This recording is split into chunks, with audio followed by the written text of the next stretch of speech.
तो आज लगातार हम जो चर्चा यूपी की राजनीति को लेकर कर ही रहे हैं, जो कलह, जो घमासान यूपी बीजेपी में मचा हुआ है और जिस तरह से विपक्ष के तौर पर समाजवादी पार्टी, अखिलेश यादव जिस तरह से तंज पर तंज कस रहे हैं, लगातार हलचल और यहां बेचैनी बढ़ती हुई दोनों पक्षों में नजर आ रही है। वो इस तरह से कि अब जो बेचैनी और जो सियासी घमासान अब तक यूपी में बीजेपी के तमाम नेताओं के बीच देखने को मिल रहा था, सहयोगी दल सवाल उठा रहे थे, अब वो घमासान दिल्ली आ पहुंचा है।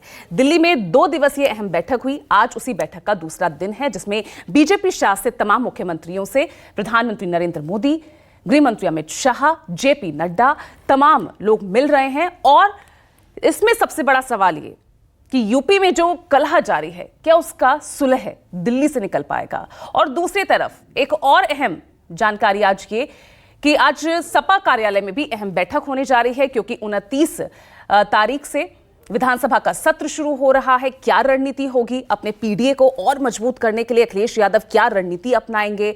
नेता प्रतिपक्ष कौन होगा? कई नाम सामने आए हैं। दलित वर्ग को आगे किया जाएगा या फिर परिवार से ही किसी सदस्य का नाम सुझाया जाएगा? कन्नौज, जिससे भी लोकसभा सांसद चुने गए हैं अखिलेश यादव, उनकी सीट खाली हो गई है। अब उस सीट से किसको उतारा जाएगा? पल्लवी पटेल को लेकर क्या रणनीति होगी? ये तमाम सवाल होंगे जिस पर आज हम चर्चा करेंगे। मेरे साथ खास मेहमान जुड़ चुके हैं, लेकिन उनसे पहले सुनिए कि कल किस तरह की राजनीतिक हलचल यूपी बीजेपी को लेकर लखनऊ से दिल्ली तक क्या कुछ रही।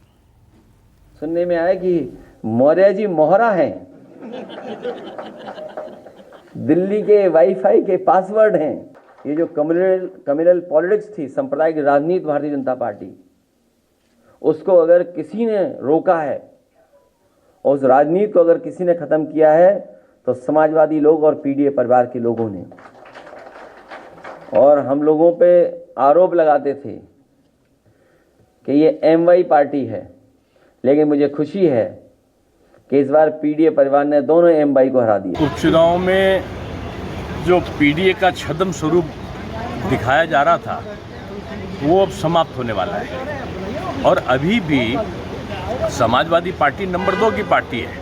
भाजपा से 8% से ऊपर वो पीछे है वोट के मामले में। पीडीए ये एक छद्म रखा हुआ नाम है। दलित, अनुसूचित और पिछड़ों तीनों के विरोधी हैं ये लोग।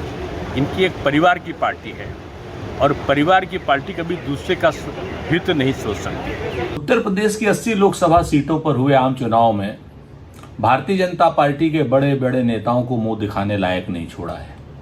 चाहे वो मोदी जी की गारंटी हो, चाहे वो मुख्यमंत्री जी का हो, चाहे उप मुख्यमंत्री का हो, आपस में एक दूसरे के ऊपर असफलता डालने के लिए, हार का ठीकरा फोड़ने के लिए ये एक दूसरे का सर ढूंढ रहे हैं। आप आपस में लड़िए, भ्रष्टाचार की बंदर बाट के लिए लड़िए, कौन मुख्यमंत्री होगा म्यूजिकल चेयर बनाइए। ये हमारा विषय नहीं है। हमारा विषय ये है कि आप कुर्सी पर बैठ करके जनता के हितों का कितना काम कर रहे हैं। देखिए, वो दोनों डिप्टी सीएम की कोई गलती नहीं है। खेल प्रधानमंत्री नरेंद्र मोदी का है योगी सरकार के खिलाफ। कतई कोई ऐसी बात नहीं है कि जिसमें योगी आदित्यनाथ के खिलाफ वो दोनों उप मुख्यमंत्री हैं जिसका जिक्र आप कर रहे हैं। उनको जो निर्देश दिया जाता है ऊपर से, वो अपना खेल करते हैं। और आपने देखा होगा केजरीवाल साहब पहले ही बोल के गए थे कि 2 महीने के अंदर योगी आदित्यनाथ जी को हटा दिया जाएगा मोदी सरकार के द्वारा। समाजवादी पार्टी को सोचना चाहिए कि समाजवादी पार्टी कहीं कांग्रेस की वाईफाई तो नहीं बन रही है, क्योंकि कांग्रेस को नीतियों के खिलाफ समाजवादी पार्टी का जन्म हुआ था और 30 सालों की कड़ी मेहनत के बाद समाजवादी पार्टी ने हम लोगों के जैसे लोगों के सहयोग से यह कांग्रेस विरोधी नीतियों के नाते उसको समाज विरोधी या तो पिछड़ों शोषितों के विरोध में रहने की वजह से कांग्रेस को उत्तर प्रदेश से हटाने में कामयाबी मिली थी। लेकिन आज के दिन में अब मुलायम सिंह है नहीं, अब वाईफाई बन गई समाजवादी पार्टी और कितना अपना हरा भरा खेती कांग्रेस से कटवाना चाहती है वो समाजवादी पार्टी के ऊपर है। और वो फिर से मुख्यमंत्री बनने का सपना देख रहे हैं और उसी चीज़ को पूरा करने के लिए छटपटा भी रहे हैं, क्योंकि माननीय अखिलेश यादव जी कभी नहीं चाहते हैं कि कोई पिछड़े वर्ग का व्यक्ति या पिछड़े वर्ग का व्यक्ति उत्तर प्रदेश और देश की राजनीति में अग्रिम श्रेणी में रहे।